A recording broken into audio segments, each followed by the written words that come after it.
everyone, and welcome to my channel Budgeting for Future. Today we are doing a budget with me for March 26th to April 8th. This will be a pretty standard budget with me for us this month. We are still waiting on our stimulus checks to arrive. Hopefully by the time this video goes up, we will have it, but who only knows. In the meantime, we are just budgeting as usual.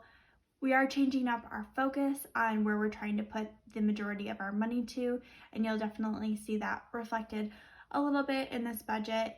It is a little bit of a tighter pay period for us, and so we did have to make some pretty sharp decisions when it came to the different ways we were going to be focusing on paying off our debt as well as focusing on our savings.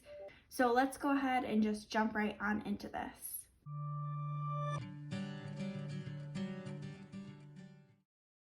First up will be our fixed expenses. These are the expenses that we know exactly how much is going to be coming out of our bank account this pay period. They include things like our mortgage, which will be $729.58.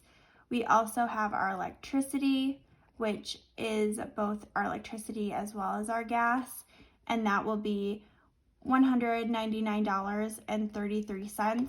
We do try and keep our energy bill under $200, and we just barely made it this pay period, which I'm pretty happy about.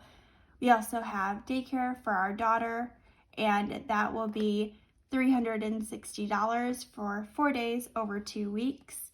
And I also have my exercise class, which is Orange Theory. We should be paying right around $107 for that. I did actually see that they accidentally charged me for an additional class, so I will be having to call about that. So this might come in under if they do give me my money back for a class I didn't attend. We will see there, that's for sure. Next is our variable expenses. These are the ones that are gonna obviously change. That's what variable means, and so hopefully we'll be able to stick within these when we're talking about those day-to-day expenses, but these will fluctuate really depending on what we have going on in our lives. For groceries, we did decide to have $250 budgeted for this, and I actually think we've been doing a really good job of sticking under that. I think this might be our last week where we have so much money budgeted for groceries.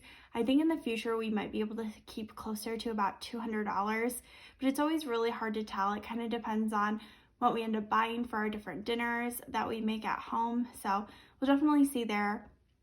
For gas, I did put that at $40.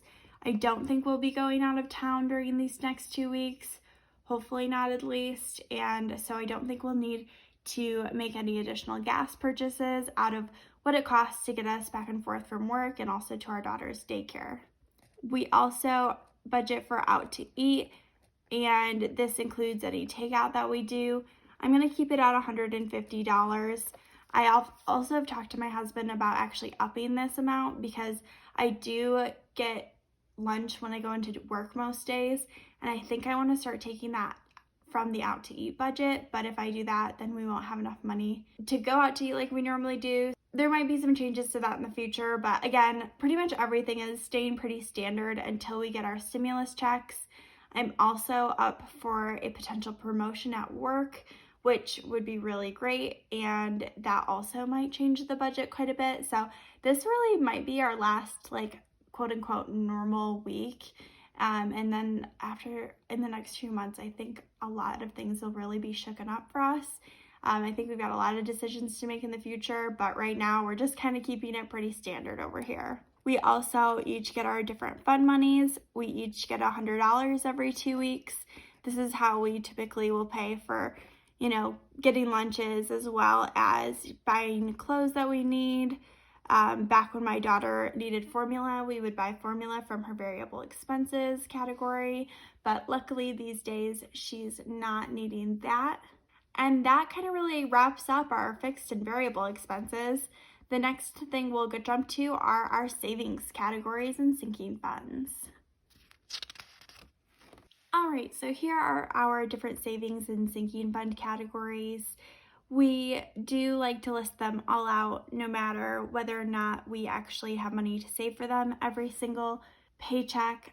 We do have $824.42 to work with here, but really that isn't very much after you factor in the fact that, at least for our car, because we still haven't been able to pay that off yet, we will be putting $400 of our money directly to that first.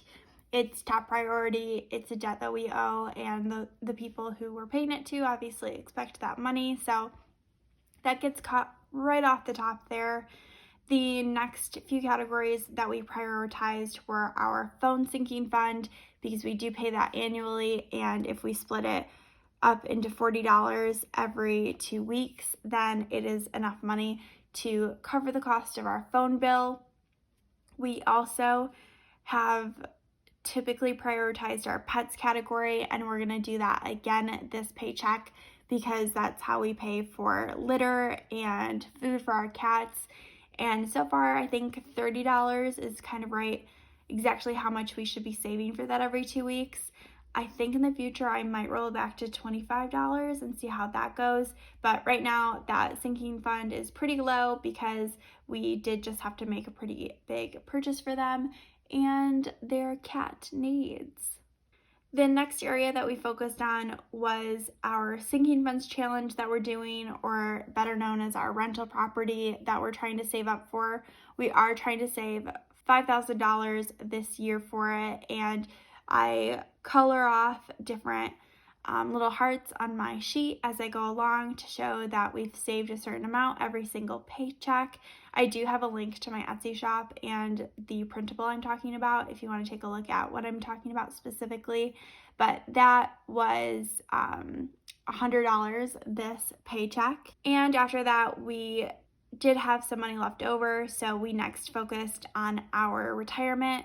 We are trying to hit 14% of our income going towards retirement this year, and if you calculate that, we need another $150 in the next 2 weeks to go to that in order to make that happen for us and to stay on track there.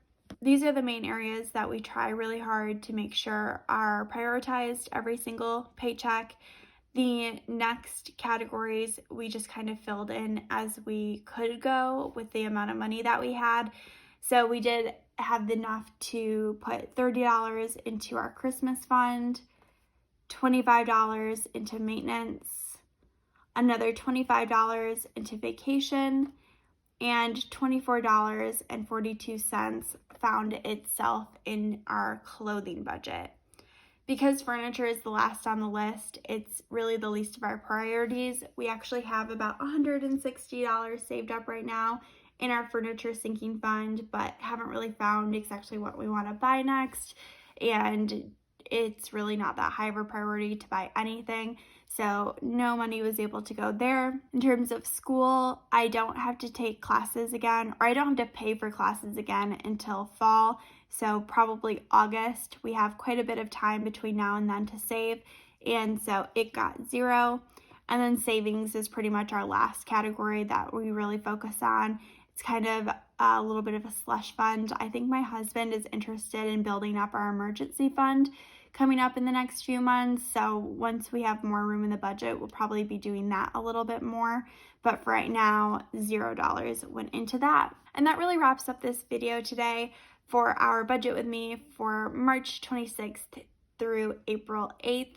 I did hope you enjoyed watching it, and I definitely would love to know if you are making any changes to your budget this pay period or this month, and how your family is going about doing that. Other than that, I do hope you have a great rest of your day. Bye!